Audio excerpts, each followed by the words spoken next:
13-14 वर्ष की लड़की खड़ी है। सामने बहुत सारे लोग बैठे हुए हैं। वकील सरकार अपनी कुर्सी पर बैठे कुछ पढ़ रही है। मैं एक बेटी हूँ, बहन हूँ, माँ हूँ, बीवी हूँ, मैं एक औरत हूँ, मैं सब कुछ हूँ। मैं घर हूँ और घर की तहजीब भी, मैं मकतब हूँ और किताब भी। नस्ल मेरी निगरानी में परवान चढ़ी, पैगंबर, हादी, अवतार, दानिश्वर, आलिम, फाजिल, फनकार, सब मेरे ही गोद में खेले कूदे। परवान चढ़ी वो मेरी दुआ भी है और मेरी समराह भी। लेकिन इस सब के बावजूद मैं खुद क्या हूँ? एक हकीर सी शख्स, एक कमजोर सी शख्सियत जो किसी के दरमियान महज दिल बहलाने का खिलाना या फिर नाकुसला अक्ल, जबकि कानून ने भी औरत को मर्दों के बराबर दर्जा दिया है। आज मैं मर्दों के आह्वान में अपना फरियाद लेकर आई हूँ। मैं फरियादी हूँ, मैं फरियादी हूँ, मैं फरियादी हूँ।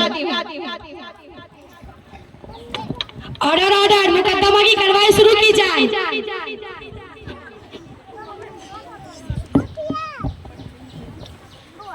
Thank you milord.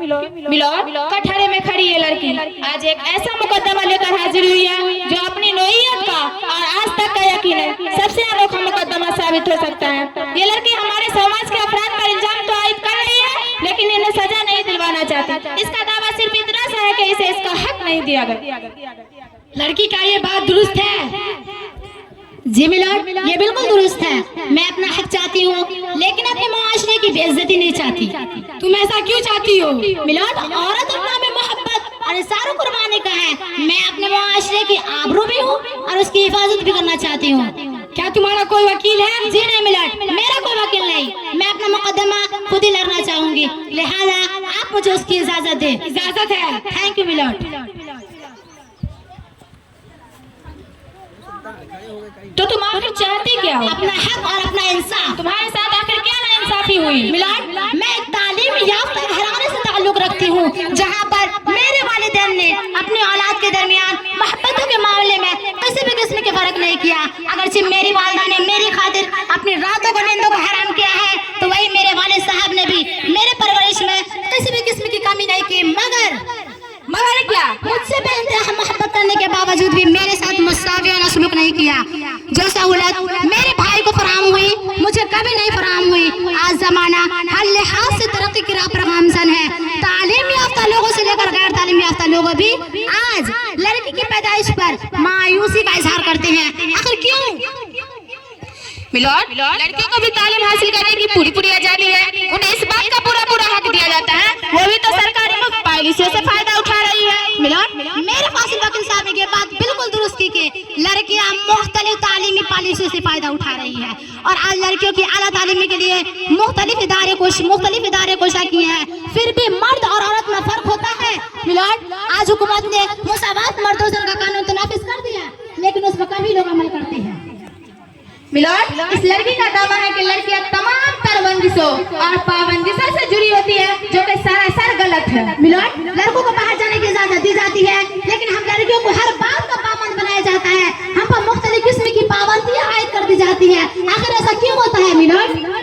मिलोड, लड़कियों को बाहर सैर तफरीह के लिए जाने की पूरी आजादी है। मिलोड, कुछ लड़के होते हैं जो अपने दोस्त और अहबाब के साथ सैर तफरीह के लिए निकल जाते हैं, तो फोन पर मुख्तलिफ किस्म की सेल्फीज लेते हैं। तो कुछ लड़के ऐसे भी देखने को मिलते हैं जो अपना वक्त इंटरनेट की दुनिया में सर्फ करते, तब तो मुआशरा इन्हें कुछ नहीं कहता, इन्हें तो हाथों हाथ दिया जाता है। लेकिन अगर वही लड़की किसी सहेली के घर भी चली जाए तो पूरा का पूरा घर परेशान हो जाएगा, हर जगह वावेला मच जाएगी। मैं पूछना चाहती हूँ, आखिर ये नाइंसाफी हम लड़कियों के साथ क्यों आयद होती? मिलोड, लड़के भी घर के चश्मो चिराग होते हैं। वो कमाते हैं, घर चलाते हैं और अपनी माँ बाप की भी तो कितनी खिदमत करते हैं। मिलोड, ये तो सरासर गलत है। लड़कियां भी वालिदैन की खिदमत करती हैं और यही नहीं बल्कि वो घर के काम काज के साथ साथ नौकरियां भी करती हैं। फिर भी जहेज जैसी लानत हमारे समाज में मिटने का नाम ही नहीं ले रही है। ऑब्जेक्शन मिलोड, दहेज का इससे कोई ताल्लुक नहीं। ऑब्जेक्शन मिलोड,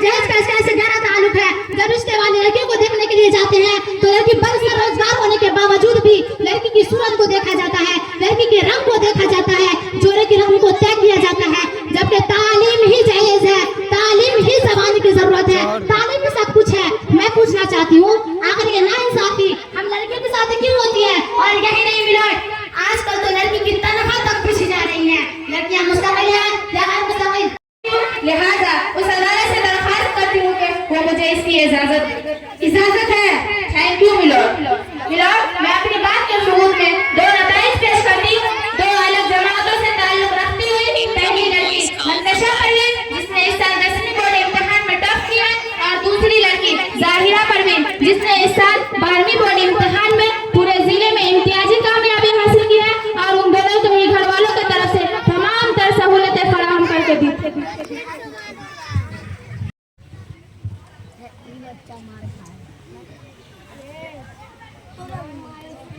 आप इस मुकद्दस किताब पर हाथ रखकर कसम खाए, आप जो कहेंगे सच कहेंगे, सच के सिवा कुछ नहीं कहेंगे। मैं कसम खाती हूँ, जो कहूँगी सच कहूँगी, सच के सिवा कुछ नहीं कहूँगी। मिस मंतशा परवीन, ये बात दुरुस्त है कि आपने इस साल 10वीं बोर्ड इम्तिहान में टॉप किया है? जी हाँ। और ये भी दुरुस्त है कि आपके घर वालों ने आपको तमाम तक सहूलतें फराहम करके दी है? जी, सहूलतें फराहम करके दी है। मिलोड, मिलोड, ये दुरुस्त है कि हर वालिदैन अपनी औलाद को तमाम तर सहूलतें फराहम करके देते।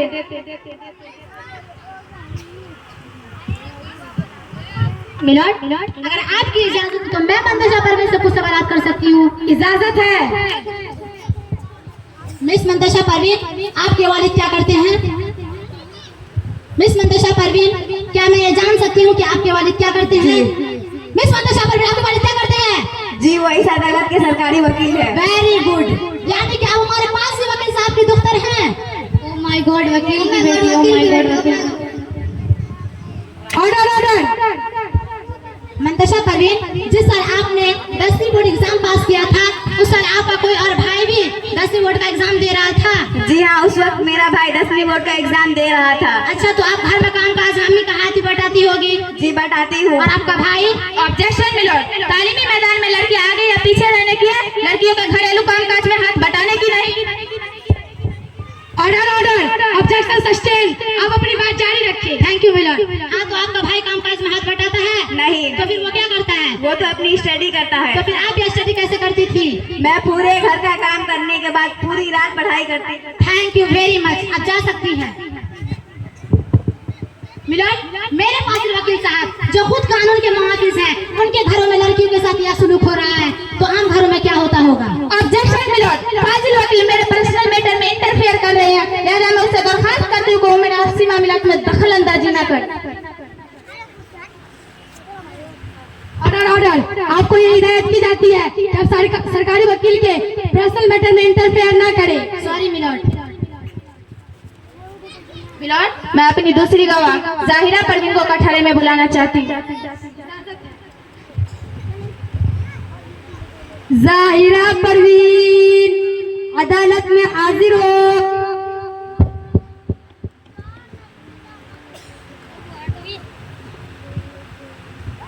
आप इस मुकद्दस किताब पर हाथ रखकर कसम खाए, आप जो कहेंगे सच कहेंगे, सच के सिवा कुछ नहीं कहेंगे। मैं कसम खाती हूँ, जो कहूँगी सच के सिवा कुछ नहीं कहूँगी। Incoming voice call from Baji. जाहिरा परवीन, क्या ये बात दुरुस्त है कि आपने इस साल 12वीं बोर्ड इम्तिहान में टॉप किया है? जी हाँ। और ये भी दुरुस्त है कि आपके घर वालों की तरफ से तमाम तर सहूलतें फराहम करके दी थी? जी हाँ, दी थी। इससे साफ जाहिर होता है कि हर वालिदैन अपनी बेटियों की पूरी मदद करते हैं और उनका पूरा ताउन करते हैं। मिलोड, अगर आपकी इजाजत हो तो मैं जाहिरा परवीन से कुछ सवाल कर सकती हूँ? इजाजत है। Thank you milord. Miss Zahira Parveen doctor बनना चाहती थी, मगर क्या? मगर मेरे वालिदा ने उन्होंने कहा कि सारे पैसे तुम्हारे पढ़ाई में खर्च हो जाएंगे, तो तेरे भाई का क्या होगा? इसलिए मैंने जैसे कर लिया, मुझे डॉक्टर बनने नहीं दिया।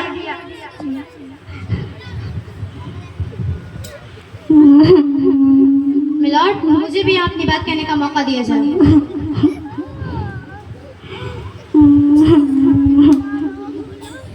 इजाजत है। मिलोड, मैं खुद एक डॉक्टर हूँ और मैं इस लड़की जाहिरा परवीन को बताना चाहती हूँ कि सरकार ने लड़कियों और खास तौर पर अकलियतों से ताल्लुक रखने वाली मुख्तलिफ तालीबात के लिए मुख्तलिफ तालीमी पॉलिसियाँ बनाई है, जैसे Maulana Azad education finance loan. ये लोन के तहत तालिबा व तालिबात नौकरी लग जाने के बाद फीस अदा कर सकते हैं। इसके अलावा MBBS के लिए नीट में 700 नंबरात में से कम 500 नंबरात लाने वाली तालिबात को, BDS तालिबात अगर 400 नंबरात लाती है, BSc AM करने वाली तालिबात अगर 250 नंबरात लाती है, फिर उन्हें पीड़ा मेडिकल कोर्सेज में दाखिला मिल सकता है। इसके अलावा NGS ने भी ऐसे मेहनती हुनहार तालिबात के लिए इमदादी तालीम इदारे खोले हैं, जैसे डॉक्टर, कलेक्टर, इंजीनियर, कमिश्नर, इससे बड़े ओहदे पर फाइज हो सकती है। क्या मैं डॉक्टर बनने का पूरा होता है? बिल्कुल सच हो सकता है। या अल्लाह तेरा शुक्र है, मैं तो उन सब चीजों से ना वाकिफ थी। या अल्लाह तेरा शुक्र है, अब मैं डॉक्टर बन सकती हूँ। मैं अपने वालिदैन को इस बारे में बताऊंगी कि अब मैं सिर्फ मेहनत करूंगी, मेहनत और सिर्फ मेहनत। मिस जाहिरा परवीन अब जा सकती हैं। मिलाद, मैं अपनी बात को मजीद मुस्तकम बनाने के लिए आपके सामने मेरी पहली गवाह प्रोफेसर मंतशा परवीन को मैं पेश करना चाहूंगी, जो कि डिग्री कॉलेज में पढ़ाती है। इजाजत है। मंतशा परवीन अदालत में हाजिर हो।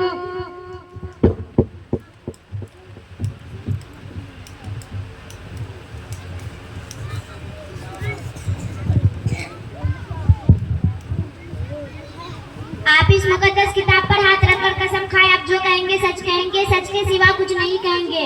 मैं जो भी कहूंगी सच के सिवा कुछ नहीं कहूंगी। प्रोफेसर साहिबा, आपकी लड़की की शादी किसी लड़के से तय हुई थी, वो आपने क्यों तोड़ दी?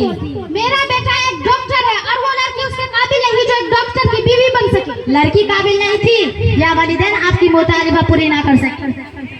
ऑब्जेक्शन मिलोट, इसके बेटे की शादी से इसके साथ क्या ताल्लुक है? Order objection sustain. आप अपनी बात जारी रखिए। Thank you मिलोट। मिलोट, अगर प्रोफेसर साहिबा की तरह सब सोचने लगे तो फिर हमारे मुआशरे का क्या होगा? आप जा सकती हैं। तेरे बहुत ज्यादा चल गए, बोले गाना का तरीफ पिघली आप। मिलोट, लड़कियां वालिदैन का घर छोड़कर लड़कों घर को संभालती हैं। वो घर के काम काज के साथ साथ नौकरियां भी करती हैं और तालीम ने तो लड़कियों में इतनी बेदारी कर दी है, अपनी इफ्फत, अजमत और इज्जत का ख्याल रख सके। फिर क्यों कोई लड़की अपनी मर्जी से कोई पेशा अख्तियार नहीं कर सकती? ऑब्जेक्शन मिलोट, औरत अपनी मर्जी से नहीं बल्कि अपनी इज्जत से घर के बाहर जाकर काम करना चाहती अपनी है। इज्जत की वजह से नहीं बल्कि अपनी सलाहियतों की वजह से। सलाहियत? हाँ, औरत में सलाहियत ही क्या होता है? इसका सारा काम कोई ना कोई मर्द अंजाम देता है। अगर औरत में सलाहियत नहीं होती तो आज उसे किसी भी किस्म की जिम्मेदारी नहीं सोची जाती। और ये मत भूलिएगा वकील साहिबा, हर काम में अभी मर्द के पीछे एक औरत का हाथ होता है। ये अदालत में पेश होने वाला ये मुकदमा यकीनन अपने नूयत का अनोखा मुकदमा है। अपने हुकूक के लिए लड़ना हर फर्द का पैदाइशी हक है। मिलाद, प्लीज अगर आपकी इजाजत हो मैं आपके सामने एक सबूत दिखाना चाहती हूँ। इजाजत है।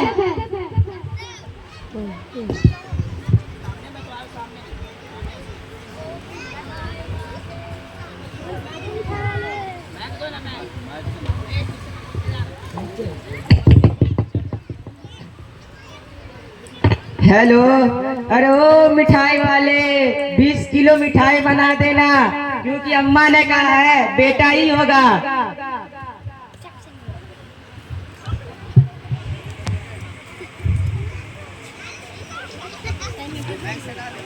कांग्रेचुलेशन, बधाई हो आपको बेटी हुई।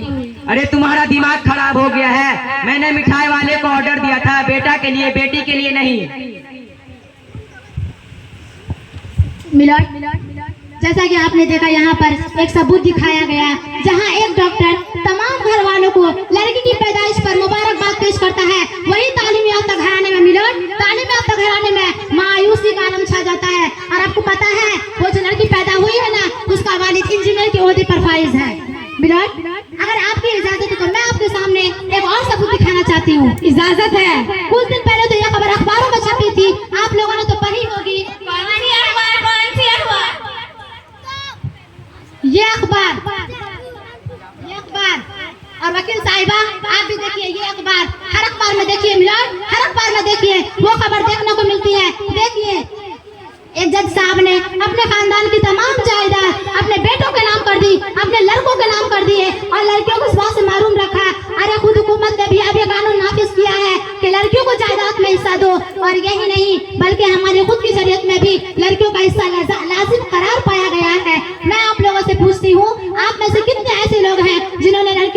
जायदाद में हिस्सा दिया हो। आप में से 10% लोग ऐसे भी नहीं होंगे जिन्होंने लड़कियों को जायदाद में हिस्सा दिया हो। आप में से कोई एक तो खड़ा हो जाए, मेरा दावा यहाँ पर झूठा साबित कर दे। वकील साहिबा, आपने अपनी बेटी को जायदाद में हिस्सा दिया है? नहीं ना? आखिर क्यों? ये नाइंसाफी हो रही है। आज औरत की इज्जत के साथ खिलवाड़ किया जा रहा है। मिलोड, आखिर क्यों? क्या सिर्फ लड़का जायदाद का लालची होता है और लड़की खिदमत की? बताइए मुझे। फिर भी मुआशरा खामोश है मिलोड, फिर भी मुआशरा खामोश है। आज पुलिस तो सिर्फ तमाशा ही बनकर रह गई है। मैं पूछना चाहती हूँ, आखिर ये नाइंसाफी हम लड़कियों के साथ क्यों होती है मिलोड? क्यों होती है? बेटी पढ़ाओ बेटी बचाओ। Order order. इस मुकदमा की बहस दलीलों और गवाहों की रोशनी में ये अदालत उस नतीजे पर पहुंचता है कि ये दुनिया इसी वक्त तरक्की याफ्ता हो सकता है जब उन पर आबाद लड़कियों और औरतों के साथ इंसाफ हो। लिहाजा इस अदालत तमाम मुआशरे के तमाम अफराद से दरखास्त करती है कि वो अपनी लड़कियों की सही तरबियत करे, उनके हुकूक को कभी फरामोश न करे, उनकी अजमत, इज्जत और इफ्फत का ख्याल रखे, उन्हें तुर्की के हिसाब से जायदाद में हिस्सा दे, उन्हें कमतर न समझे, अपनी औलादों में और लड़कियों के दरमियान कोई फर्क न करे और इन शख्सियत की तामील में पूरा ताउन करे। यह अदालत अब दरखास्त करती है।